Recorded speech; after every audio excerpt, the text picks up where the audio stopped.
Okay, so this is my favorites as a kid, part 2.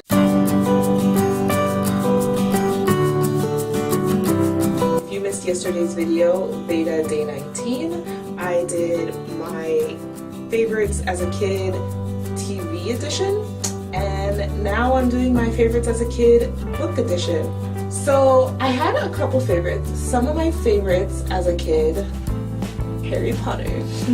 I was introduced to Harry Potter in either the 4th or the 5th grade by my teacher. It wasn't assigned or anything. It was my teacher in that grade. I had the same teacher for both grades, which is why I can't remember what grade it is.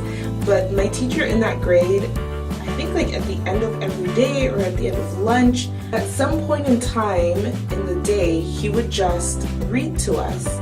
And he would read us Harry Potter.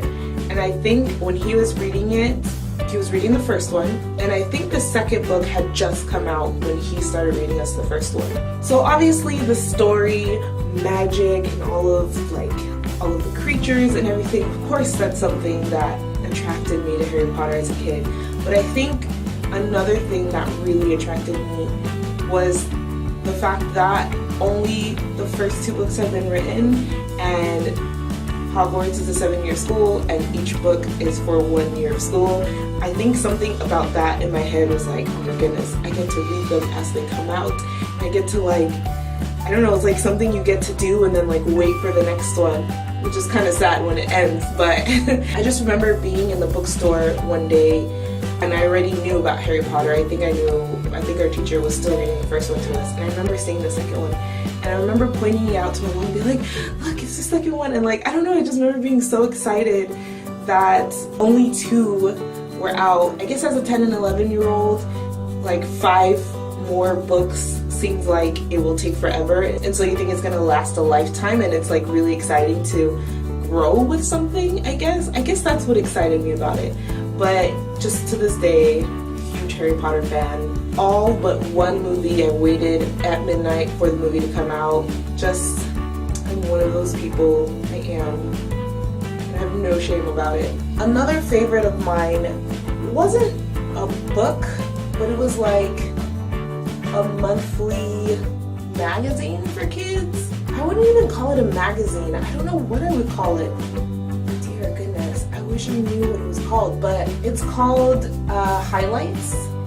I don't know if any of you are familiar with that, but it was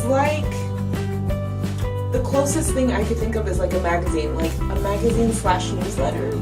It had things you could read, but it also had search and find, where they would hide things in very detailed photos and you had to look for them, or little arts and crafts or science projects you could do at home, things like that. I don't know, would you call that a magazine? I guess. It just didn't really have magazine paper. I don't know if that makes a difference, but that was also my jam growing up. I loved doing that. And yeah, that's about it. I was much more into TV as a kid, so I didn't read as much. I mean, I had little short books that I read, storybooks. As far as novels go, obviously Highlights is not a novel, it's more of a magazine, but those are kind of the bulk of what I read as a kid. I used to love it, but I also loved Rugrats. Watch yesterday's video if you don't know what I'm talking about. So yeah, that's all for my favorites as a kid. I would love to know what your favorite books growing up were. Even if it wasn't super young, but as a young adult. If you are a reader, or if you're not, or you used to be, what was the type of reading you liked to do? Let me know in the comments below. And until then, I will see you for day 21. Holy crap, day 21. Final stretch, guys, final stretch. I will see you for day 21 of VEDA. Until then,